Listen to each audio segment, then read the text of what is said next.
यजामहे सुगन्धिं पुष्टिवर्धनम् उर्वारुकमिव बन्धनान् मृत्योर्मुक्षीमामृतात्।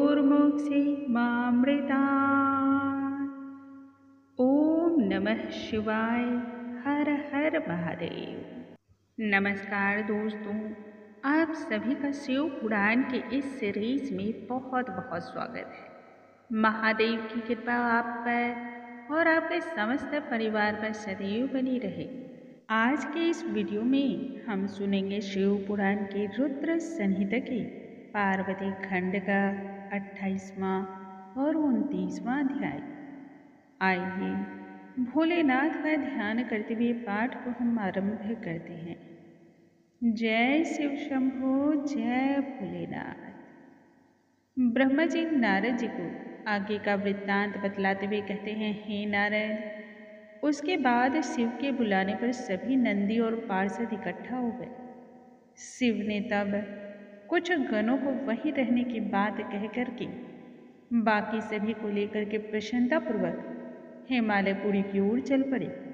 शिव के आदेश से गणों के स्वामी शंखकर्ण, केकराक्ष, विकृत, विशाखा, पारिजात, दुमदुम्भ, कपाल, कुंडक, पिप्पल, महाकेश, कुंड, काल, कालक, महाकाल, अग्निक, घनवा, अमोघ, कोकिला, नील, पूर्णभद्र, भैरव, वीरभद्र इत्यादि असंख्य शिव भक्त अपने अपने विशालकाय सेना और गणों को साथ लेकर के चल पड़े।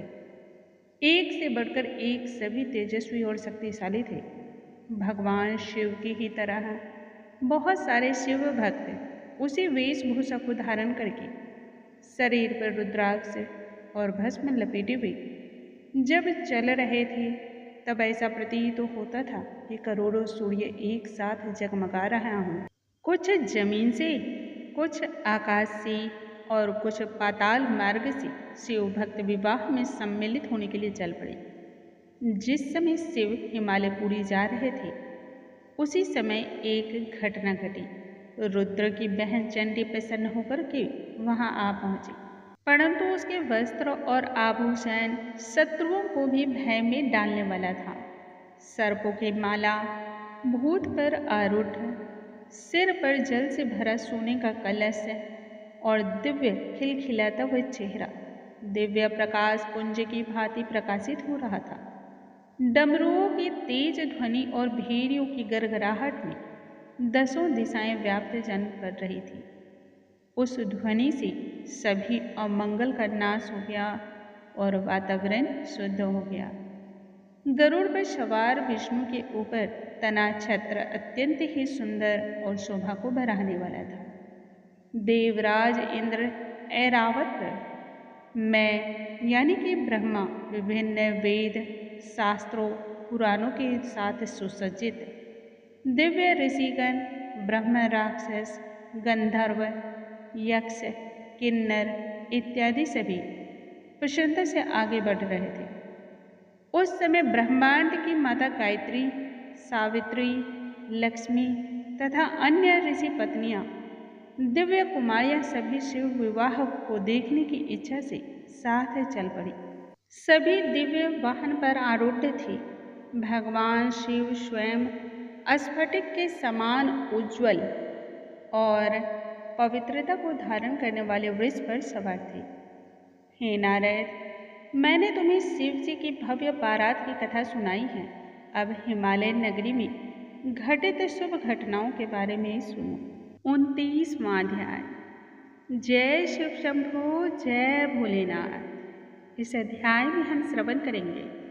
हिमवान ने बारात का स्वागत किया और मैना के मन में शिव को देखने की तीव्र अभिलाषा। ब्रह्मा जी आगे बतलाते हैं, हे नारद, भगवान शिव के आदेश पर जब तुम हिमालयपुरी पहुंचे तो वहां की अद्भुत और विलक्षण शोभा देख करके तुम चकित हो गए।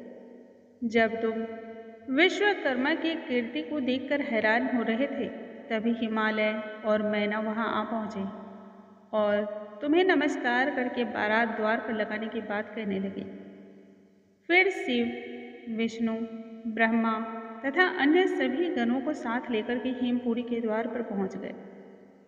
हिमालय स्वयं शिव को देखने की अभिलाषा से ब्राह्मणों एवं पर्वत राजाओं के साथ लेकर के वहां उपस्थित होकर के अपने भाग्य की सराहना करते हुए शिव को प्रणाम किया।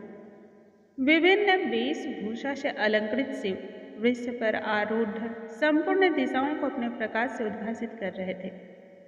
महेश्वर के अंग की कांति दिव्य और अद्भुत थी। शिव के वाम भाग में जहाँ विष्णु, वहीं दाएं भाग में मैं था। पीछे इंद्र एवं अन्य देवतागण थे जो शिव की स्तुति कर रहे थे।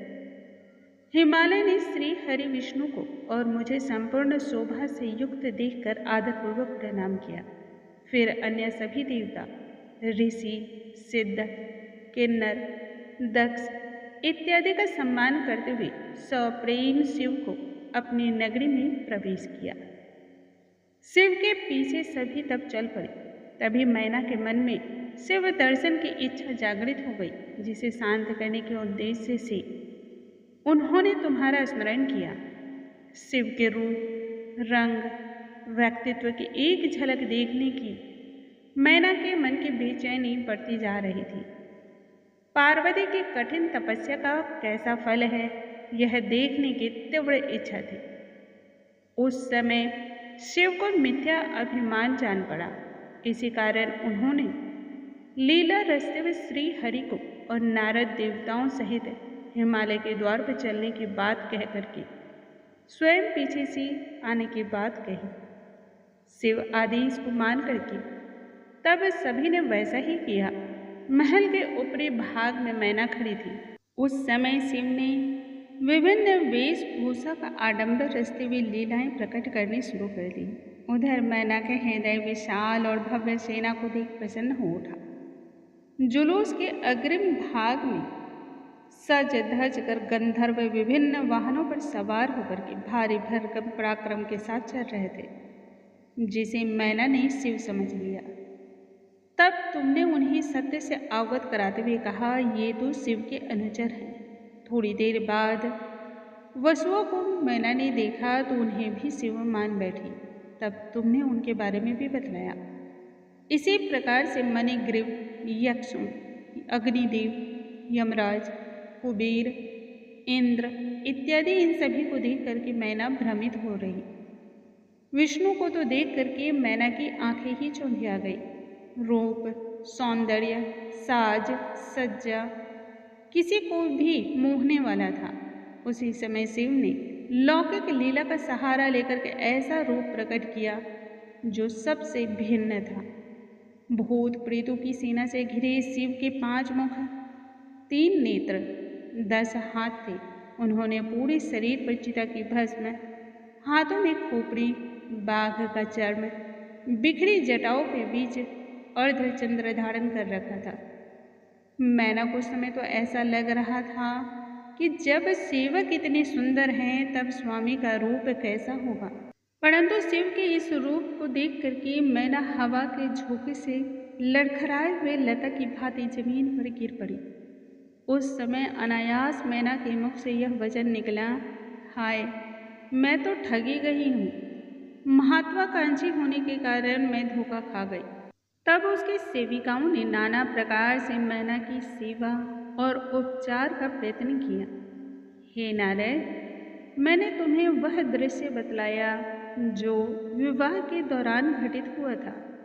बताओ, अब तुम और क्या जानना चाहते हो? जो व्यक्ति भगवान भोलेनाथ के शिव पुराण की इन कथाओं का श्रवण करता है, पठन करता है अथवा किसी दूसरे को सुनाता है, उन सभी पर भगवान भोलेनाथ की असीम कृपा होती है। उन मनुष्यों पर अकाल मृत्यु या अन्य प्रकार के कष्ट कभी नहीं छू पाते हैं। भगवान भोलेनाथ स्वयं उसका साथ निभाते हैं। इसलिए प्रत्येक व्यक्ति को शिव पुराण की इन कथाओं का श्रवण तो अवश्य ही करना चाहिए। दोस्तों, आज की कथा को हम यहीं पर विराम लगाते हैं। कल आगे की कथा के साथ हम फिर से आरंभ करेंगे और आगे की भी सुनेंगे। तब तक के लिए नमस्कार। हर हर महादेव।